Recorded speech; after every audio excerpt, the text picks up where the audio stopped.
हुजूराबाद के ज़िमनी इंतखाबात में 76.26% रायदही रिकॉर्ड की गई। शाम 5 बजे तक 2,37,000 से ज्यादा राय दहिंदे अपने हक़ रायदही का इस्तेमाल कर चुके थे। रायदही का आगाज सुबह 7 बजे हुआ और शाम 7 बजे इख्तिताम अमल में आया। कई मकामात पर टीआरएस और बीजेपी के अरकान के दरमियान झड़पों की इत्तलात मिली हैं, ताहम कोई बड़ा नाखुशगवार वाक़या पेश नहीं आया।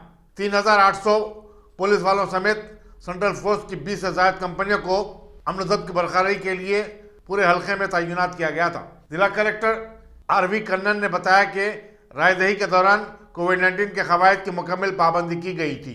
टीआरएस और बीजेपी के सीनियर कायदीन ने एक दूसरे पर इंतखाबी बददुनियानियों के इल्जाम आयद करते हुए इलेक्शन कमीशन से शिकायत की है। इस हल्के में टीआरएस के जी श्रीनिवास यादव, बीजेपी के टाला राजेंद्र और कांग्रेस के बालमोरी वेंकट समेत 30 उम्मीदवार मैदान में थे। 2 नवंबर को वोटों की गिनती होगी और उसी दिन नतीजे का ऐलान कर दिया जाएगा। बीजेपी के कारकुनों ने हुजूराबाद में राय दहिंदों में रकूमात तकसीम करते हुए वर्धनापेट के टीआरएस रुकने संभली ए रमेश के पर्सनल असिस्टेंट कृष्णा को रंगे हाथ पकड़ लिया। यह वाक़या हुजूराबाद के पोलिंग बूथ नंबर 51 के पास पेश आया। बादशाह उन्होंने किरण को पुलिस के हवाले कर दिया। Chief secretary Somesh Kumar, secretary मोहकमे सेहत सैयद अली मुर्तजा रजवी और कमिश्नर जीएचएमसी लोकेश कुमार ने राजेंद्र नगर के सनराइज होम कॉलोनी का दौरा किया, जहां कोविड-19 वैक्सीन के दूसरे डोज की टीके अंदाजी का कैंप कायम किया गया था। याकूतपुर के मजलिसी रुकन असम्बली अहमद पाशा कादरी ने all India Muslim teachers education society की तरफ से उर्दू मस्कन खिलवत में मुनक़दा एक तकरीब में नुमाया खिदमत अंजाम देने वाले खानगी मदारिस के उर्दू असातिज़ा में इनामात तकसीम किए।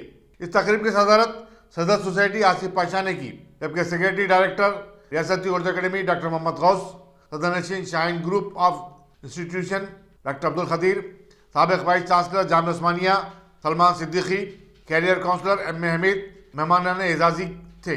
कन्वीनर खलीलुर रहमान ने खैर मकदम किया, जबकि जनरल सेक्रेटरी एम.एस. फारूक ने आखिर में शुक्रिया अदा किया। रहमान रहीम, आज उर्दू मस्कन में नेशनल बिल्डर अवार्ड मुनक़द हुआ AIMES की जानिब से। अल्हम्दुलिल्लाह AIMES के 50 साल मुकम्मल होने की खुशी में हम लोगों ने यहाँ पर एक नेशनल बिल्डर अवार्ड दिया गया। तकरीबन 60 स्कूल्स को मुंतखब किया गया है शहर के, जहाँ पे मादरी ज़बान उर्दू है। एक तो स्कूल लीडर, स्कूल के डायरेक्टर को दिया गया अवार्ड, और ख़ास तौर पे इसमें हम उर्दू लैंग्वेज प्रमोट करने के लिए, मादरी ज़बान प्रमोट करने के लिए उर्दू लैंग्वेज के टीचर्स को हमें एक अवार्ड दिया गया। और ऐसा बच्चा जो उर्दू में अच्छे मार्क्स लेकर आए, अच्छा काम करा, बल्कि 10 आउट ऑफ 10 SSC में जो लाए, ऐसे बच्चों को भी हम यहाँ पे अवार्ड दिए गए। और इसमें जनाब पाशा कादरी साहब और डायरेक्टर उर्दू एकेडमी मोहम्मद गौस साहब और प्रोफेसर सुलेमान सिद्दीकी साहब ने यहाँ पर शिरकत की, और ये बहुत ही कामयाब इनेकाद हुआ है। मैं तमाम अवार्डीज़ को मुबारकबाद पेश करता हूँ जो इसके जो अवार्ड मिला। शुक्रिया, जज़ाकल्लाह खैर। हैदराबाद में पेट्रोल और डीजल की कीमतों में लगातार इजाफा हो रहा है। हफ्ते को पेट्रोल की कीमत 113 रुपये 36 पैसे फी लीटर हो गई। दूसरी तरफ डीजल की कीमत 106 रुपये 60 पैसे तक जा पहुंची है। 1 अक्टूबर को शहर में पेट्रोल की कीमत 106 रुपये और डीजल की कीमत 98 रुपये 39 पैसे थी। मुंबई में पेट्रोल 114 रुपये और डीजल 105 रुपये 86 पैसे में फरोख्त हो रहा है। राज्यसभा के साबिक़ रुकन अयोध्या रेड्डी ने हुजूराबाद के ज़िमनी चुनाव में टीआरएस पर बड़े पैमाने पर धांधलियां करने का इल्जाम आयद किया। गांधी भवन में एक प्रेस कॉन्फ्रेंस से खिताब करते हुए उन्होंने कहा कि बरसकदार पार्टी ने पानी की तरह शराब बहाई है। अफसोस की बात है कि इलेक्शन कमीशन इसके बावजूद खामोश तमाशाई बना रहा। उन्होंने कहा कि बरतरफशुदा वजीर इटला राजेंद्र अपनी बका के लिए एडी जोड़ी का जोर लगा रहे हैं और अपने असासों के तहफ़्फ़ुज़ के लिए वो बीजेपी में शामिल हुए हैं। Minister, it does not mean that I know everything about defense. Tomorrow if I have been, anybody has been given a charge of the external affairs minister, what are the treaties, what are the agreements made in the years passed away? Unless until he is been briefed by an IAS officer, he cannot know. So that means they are the backbones of the safeguard of the Indian constitution, but they are totally failed. This is very bad luck. It is just true. It is not expected from an officer. Now I demand the Election Commission of India and the State Election Commissioner to cancel the election and reconduct the election in a free and fair atmosphere which is being guarded and guided by the Indian Constitution. And second, I also demand to resign Prime Minister as well as the KCR from his position, because they are totally failed to safeguard the Constitution. That's it. Thank you very much. Karwan के मजलिस assembly Kausar Mohiuddin ने बंदी division Nananagar के Nizam colony में box type drain के कामों का मायना किया। उन्होंने executive engineer Satyanarayana, deputy executive engineer Ramakrishna को इस काम को जल्द से जल्द मुकम्मल करने की हिदायत दी। 1,25,00,000 रुपए के मसारिफ से जारी इस काम की तकमील के बाद निजाम कॉलोनी के रहने वालों की तकालीफ दूर हो जाएंगी। इनके हमरा कॉर्पोरेटर्स मोहम्मद नसीरुद्दीन और हारून फरहान भी थे। नीलेफर हॉस्पिटल में हमले की लापरवाही के सबब मूसा बौली के एक 3.5 साल लड़के की मौत हो गई। वाक़यात के मुताबिक इस लड़के को 28 अक्टूबर को दवाखाने में शरीक करवाया गया था। दवाखाने में ऑक्सीजन की किल्लत की वजह से इस बच्चे को दूसरे दवाखाने को मुंतकिल किया जा रहा था कि वो फौत हो गया। बताया जाता है कि 350 बिस्तरों वाले इस हॉस्पिटल में सिर्फ 3 वेंटिलेटर्स हैं, जबकि ऑक्सीजन और दूसरे आलात की शदीद किल्लत पाई जाती है। लड़के के वालिदैन और रिश्तेदारों ने दवाखाने के इंतजामिया के खिलाफ ज़बरदस्त एहतजाज करते हुए हंगामा किया। इसी दौरान मजलिस रुकन असम्बली अहमद पाशा कादरी वहां पहुंच गए। उन्होंने लापरवाही के जिम्मेदारों के खिलाफ फौरी कार्रवाई करने का मुतालबा किया। नीलेफर हॉस्पिटल में एक 3.5 साल का बच्चा सैयद ख्वाजा, जो जिनके नाना मूसा बौली में रहते, उन्होंने फ़ोन करके इत्तला करके बच्चे के साथ लापरवाही की जा रही है डॉक्टरों की, बच्चा सीरियस हो गया है। तो मैं फ़ोन पे डॉक्टर से बात करा, बोला तो डॉक्टर बात करने तैयार नहीं। पुलिस वालों से बात करा तो पुलिस वाले बात करने तैयार नहीं। मजबूरन वो लोग चीख पुकार कर रो रहे थे। मैं फौरी यहाँ पर आया, आके देखा तो उस वक्त तक बच्चे का दम निकल चुका था। एक वार्ड बॉय है जो बच्चे को बग़ैर ऑक्सीजन के स्कैनिंग के लिए ले जा रहा था। रास्ते में बच्चे का इंतकाल हो गया और वो वार्ड बॉय दूसरों के हवाले बॉडी करके भाग गया वहाँ से। डॉक्टरों की भी लापरवाही है। वार्ड बॉय तो बिल्कुल खुलेआम लापरवाही करा। सामने एक पेशेंट को कुछ ऑफर करे, ये बच्चे को छोड़ के वो पेशेंट को अटेंड करने के लिए निकल गया। ये लोगों का बयान है, लेकिन ये वाक़े की जितनी मजम्मत की जाए कम है। हम सैयद ख्वाजा के अफराद ख़ानदान के साथ ताज़ियत करते हैं, उनके साथ गम में बराबर के शरीक है, लेकिन ये डॉक्टरों को भी चाहिए कि अपना रवैया बदले। पुलिस वालों का हिसाब ऐसा है, कम से कम वो मरीज़ों की मदद के लिए, रहनुमाई के लिए आ रहे थे। कुछ तो हमदर्दी करना, उनके पास भी आल औलाद है, उनके पास अगर ऐसा जुल्म करते रहे तो उनका भी अल्लाह के अज़ाब का शिकार होंगे वो लोग। पुलिस वाले भी बात करने तैयार नहीं है, डॉक्टर भी बात करने तैयार नहीं है। ये डॉक्टरों की लापरवाही की वजह से हमेशा 300 पेशेंट है और 3 वेंटिलेटर है, कैसा लगाना बोल के सवाल कर रहे हैं अकेले स्टाफ के लोग। मेरा यहाँ हमेशा का ये रवैया है, डॉक्टरों की लापरवाही। और जहाँ भी दवाखाने हैं वहाँ लोगों के इताब से, लोगों के गुस्से से बचाने के वास्ते डॉक्टरों की, उनकी हिफाजत के लिए पुलिस को रखा गया। पुलिस मरीज़ों की हमदर्दी नहीं करती, मरने वालों की हमदर्दी नहीं करती। जिस पे जुल्म होता है, नाइंसाफ़ी होती है, जिसका इलाज बराबर नहीं होता, उनके साथ पुलिस कोई मदद नहीं करती। यहाँ वही हालात है। बहरहाल इस वाक़े के सिलसिले में नक़ीब मिल्लत असदुद्दीन ओवैसी साहब सदर मजलिस के पार्लियामेंट को रिपोर्ट दी जाएगी और इसके ऊपर कार्रवाई की जाएगी। फिलवक्त में आके यहाँ एहतजाज करने की वजह से अभी सुप्रीम का इत्तला आई और डीएमओ मैडम इत्तला दिए कि वो वार्ड बॉय को अभी फिलवक्त हम फौरी उसको यहाँ से सस्पेंड कर दिए नौकरी से, और दूसरे लोग आए उसके ताल्लुक से क्या कार्रवाई करना है। मजलिस इत्तेहादुल मुस्लिमीन इस बच्चे की, मासूम बच्चे की जो जान रायगा गई है, उसके ख़िलाफ़ हम तहक़ीक़ात करेंगे, उसके ऊपर एक्शन लेंगे। जो भी कसूरवार उनको सज़ा दिलाने की कोशिश करेंगे ताकि आइंदा कोई गरीबों के साथ ऐसा इनका रवैया नहीं होना चाहिए।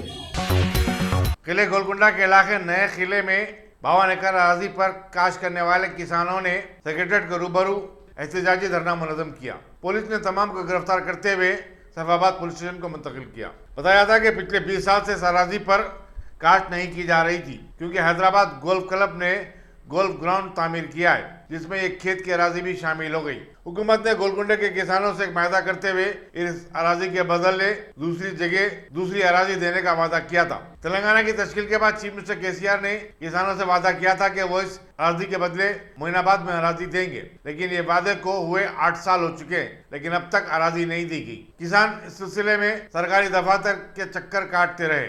आइए इस सिलसिले में किसान इलियास खान और पुतली भाई क्या कहते हैं, आप भी सुनिए। माल डाल के जीते थे, वो हमारा पूरा हक पूरा खींच लिए गल्फ वाले।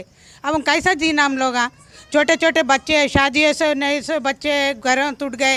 हाँ, कैसा जीना हमारे को? हमारा हक हमारे को दो बोल रहे, और कुछ भी नहीं, हमारे को कुछ भी ना को। हमारा ज़मीन हमारे को देना। हमारी नए किले में आए, नए किले में आए, 1 एकड़ है। धान डालते थे हम लोग। हाँ, हमारे ससुराल के टाइम पे धान डालते थे। अब वो भी चले गए। अब कैसा जीना हम लोग? हम बोलो, तुम ही बोलो। अब हो गया 20 साल से ज़्यादा हो गया, 20-25 साल हो रहा। जमीन देते बोले, वो ज़मीन भी नहीं दे रहे, फिराते जा रहे। उधर कलेक्टर करने गए, किधर किधर गए, किधर किधर गए, तो भी होता बोल रहे, हो रहा ही नहीं। फिर कैसा जीना हम लोग? हम बोलो। हाँ, हमारे को 3-4 बच्चे हैं। हाँ, अब शादी को बच्ची है, फिर कैसा करना बोलो? खाना हम लोग नहीं है, दान डाल के दान नहीं है, कुछ नहीं। कैसा भीख मांग के शादी करना बोलो? तुम ही बोलो आप। हाँ, कैसा जीना हम लोग? नहीं है, वो हमारे शोहर भी नहीं है। हमारे शोहर भी ज़मीन बोल के मर गए, उन्होंने भी मर गए, सास ससुरे भी मर गए ज़मीन के वास्ते, सब जने मर गए। अब हम लोग आए, बच्चों को कुछ तो भी करना बोल, तो कैसा करना? हमारा हक हमारे को देना। धूलपेट मंगलहाट में गांजे के कारोबार के खिलाफ जारी क्रैकडाउन के दौरान पुलिस मंगलहाट ने एक इनोवा कार को रोककर तलाशी ली। उसमें से 20 किलो गांजा जब्त किया गया। इस सिलसिले में मंगलहाट के रहने वाले एक 32 साल आकाश सिंह को गिरफ्तार किया गया, जबकि उसके 2 साथी चिंटू सिंह और सत्या तेजा मफरूर हैं। बताया जाता है कि आकाश चिंटू सिंह से 2000 रुपए किलो के हिसाब से गांजा खरीदा करता था और फिर उसे 4 था 5000 रुपए फी किलो के हिसाब से मार्केट में फरोख्त करता था।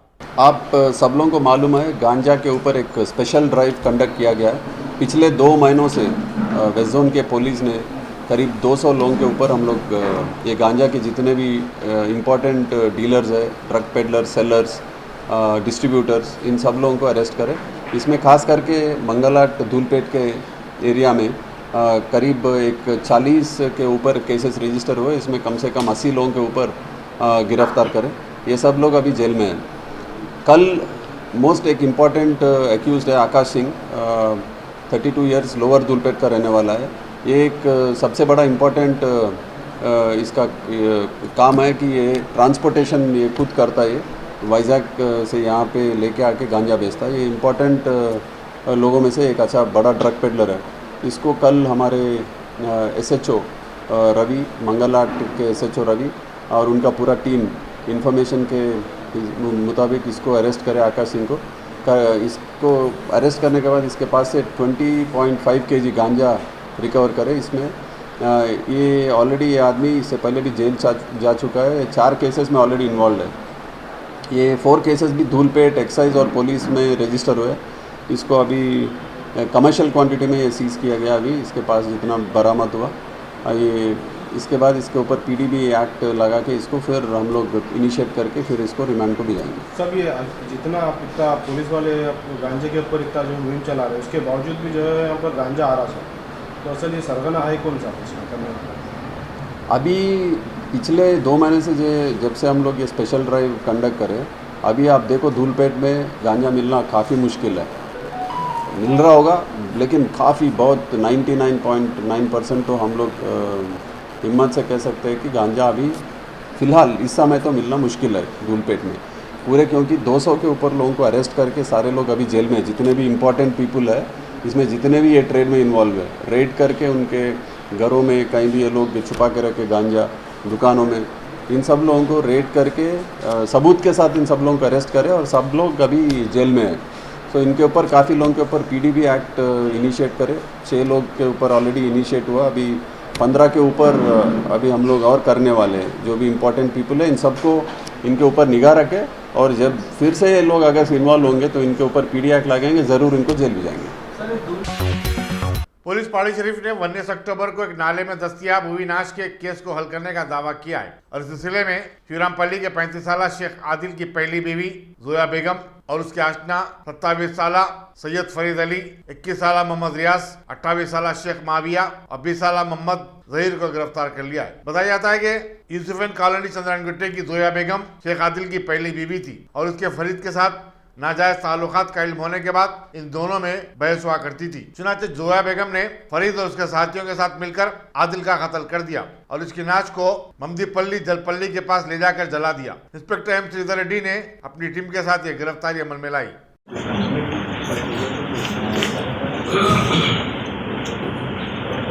बोलिए, बोलना। हाँ बोलिए। हमारे पास पहाड़ी शरीफ पुलिस स्टेशन में 19 तारीख के दिन एक डेड बॉडी एक पुरानी फैक्ट्री में पड़ी है ऐसा करके इंफॉर्मेशन आया था। तो वहाँ पे जाके इन्वेस्टिगेशन हम लोगों ने स्टार्ट किया तो देखा कि वो बॉडी जो है जली हुई कंडीशन में थी और प्राइमरी देखने से ही मालूम हुआ कि वो एक मर्डर केस है।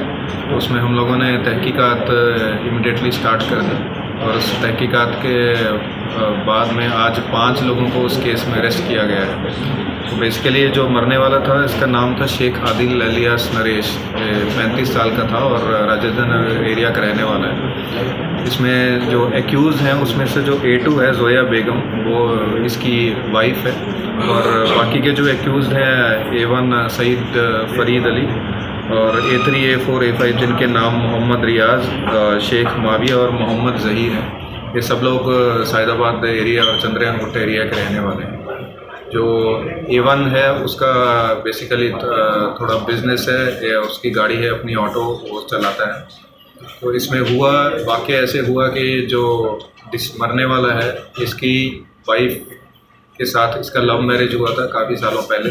इन लोगों के 4 बच्चे भी हैं, लेकिन उसके बाद में इनमें थोड़े डिफरेंसेस आने स्टार्ट हुए। इसने जो डिसीज़ ने एक दूसरी शादी भी कर ली एक दूसरी लेडी से और वैसे डिफरेंसेस स्टार्ट होने के बाद में से ये जो इसकी वाइफ है जो कि आज के केस में A2 है, इसने भी इसका भी A1 है, इसके साथ में दोस्ती हो गई और इनके भी आपस में रिलेशन स्टार्ट हो गए। तो इन कारणों की वजह से इन दोनों में आपस में झगड़ा चल रहा था और अलग अलग भी इन लोगों ने रहना स्टार्ट कर दिया था। जो वाइफ है वो इधर चंद्रायनगुट्टा एरिया में रहना उसने स्टार्ट कर दिया था और कुछ इनमें पैसों का भी इशू था, डिसीज़ का और A1 का कुछ पैसे भी इनका देने का पेंडिंग था। तो वैसा सब चलते हुए इन दोनों ने A1 और A2 जो वाइफ है दोनों ने मिलकर प्लान बनाया कि इसको ख़त्म करके रास्ते से हटा देते हैं। तो ऐसी प्लानिंग के मद्देनज़र इन लोगों ने 19 और 20 तारीख की रात को ये जो डिसीज़ है इसको उसकी वाइफ के थ्रू फ़ोन करवाया कि घर में आ जाए और उनसे कुछ बात करनी है। और जैसे उसने आने के लिए हाँ किया, ओके बोला, तो जो वाइफ है उसने इमिडिएटली जो A1 है उसको खबर दी, इत्तला दी जो ऐसे आने के लिए रेडी हो गया है। तो A1 ने अपने जो 3 साथी हैं और जो कि आज के केस में A3। रेलवे पुलिस ने 6 अफराद को गिरफ्तार करते हुए 82 किलो गांजा जब्त किया। मुलजिमीन के पास से 3 सेलफोन भी बरामद किए गए। एक दूसरे केस में रेलवे पुलिस ने 2 अफराद को जो मुश्तबा हालत में पाए गए थे गिरफ्तार किया और उनके कब्जे से 12 तोले तलाई जेवरात और 1 लाख रुपए की नकद रकम बरामद की। इनके पास से 3 सेलफोन की जब्ती भी अमल में आई। 21లో 379 అంటే మనకు మచిలీపట్నం ఎక్స్ప్రెస్లో ఉండే మౌలాల్ ఏరియాలో ఒక బ్యాక్ క్లీన్ అయిందని చెప్పేసి మనకు ఒక కేసు రిపోర్ట్ చేయడం జరిగింది. అక్కడ 18/10 జరిగింది. దాని ఆధారంగా మా ఎస్పీ గారి ఆధ్వర్యంలో స్పెషల్ టీం పెట్టేసి ఏడీజే గారి పర్యవేక్షణలో వదిలిపెట్టగా మాకు కొద్దిగా లింక్ దొరికింది. ఇతను మహారాష్ట్రకి చెందిన శ్రీనివాస్ దశరథ్ సర్పత్. ఇతను 33 సంవత్సరాలు, తండ్రి లేడు, తల్లి ఉన్నది, లావారీస్గా తిరుగుతుంటాడు. తిరుగుతూ మన సికింద్రాబాద్, నాంపల్లి ఈ ఏరియాలో దొంగతనాలకు అలవాటైంది. అయితే వీటి దగ్గర మనకు 80 గ్రాముల ఒక కేసులో దొరికింది, ఇంకో కేసులో 40 గ్రాములు గోల్డ్ దొరికింది, మరియు 80 గ్రాములలో 1 lakh క్యాష్ కూడా రికవరీ చేశాను. వాళ్ళ దగ్గర 3 సెల్ ఫోన్లు రికవర్ అయినాయి. 3 సెల్ ఫోన్లలో ఒకటి నాంపల్లి ఏరియాలో ఒక సెల్ ఫోన్ రికవర్ అయింది. వాళ్ళ దగ్గర మొత్తం టోటల్ మీద ఇతని 3 కేసులు ఉన్నాయి. 3 కేసులు వీడిని రిమైండ్ చేసి నిన్న సాయంత్రం దొరికింది. రిమైండ్ చేసి కోర్టుకు పంపించారు. ఈయన అంతకుముందు సిటీలోనే హోటళ్ళలో పనిచేసేటోడు, కానీ ఆ డబ్బుతోటి అతనికి సరిపోవట్లేదని చెప్పేసి దొంగతనం చేస్తే తొందరగా ఎక్కువ पैसा संपादिंचవచ్చు, लग्जरी बदलవచ్చు. साउथ जोन की पुलिस टास्क फोर्स ने कामाटीपुरे में 2 मकामात पर सट्टा बेटिंग के रैकेट को बेनकाब किया. इस सिलसिले में 6 अफराद को गिरफ्तार करके जुमला 57,000 रुपये की नकद रकम बरामद की गई. मुलजिमीन को बादशाह मजीद कार्रवाई के लिए कामाटीपुरा पुलिस के हवाले कर दिया गया. गच्चीबौली के विनायक नगर में हॉस्टल के मैनेजर नारायणा ने अपनी इमारत के मालिक भोपाल रेड्डी की हिरासानी से तंग आकर खुदकशी कर ली. इसी दौरान हॉस्टल एसोसिएशन मुतफ़ी की तायद में आ गई और हुकूमत से भोपाल रेड्डी के खिलाफ कार्रवाई करने का मुतालबा किया.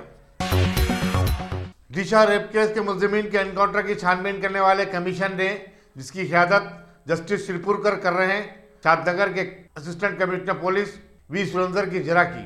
वजह है कि सुप्रीम कोर्ट की हिदायत पर यह कमीशन कायम किया गया है. कमीशन ने एनकाउंटर से मुतालिक कई सवालात किए, जिसका असिस्टेंट कमिश्नर पुलिस खातिर जवाब देने से कासिर रहे. साइबराबाद एसओटी के कांस्टेबल सिराजुद्दीन ने भी जिला के दौरान कई सवालात पर नहीं मालूम, याद नहीं जैसे जवाबात दिए. वज़ीर-ए-आज़म नरेंद्र मोदी ने वेटिकन सिटी में ईसाई मजहब के सबसे बड़े पेशवा पोप फ्रांसिस से मुलाकात की. वज़ीर-ए-आज़म की ये पोप से पहली मुलाकात थी. उन्होंने ईसाई रहनुमा को हिंदुस्तान के दौरे की दावत दी. दोनों की मुलाकात ज़्यादा 1 घंटे तक जारी रही. याद रहे कि पोप ने 1999 में हिंदुस्तान का आखिरी मरतबा दौरा किया था और उस वक्त अटल बिहारी वाजपेयी मुल्क के वज़ीर-ए-आज़म थे.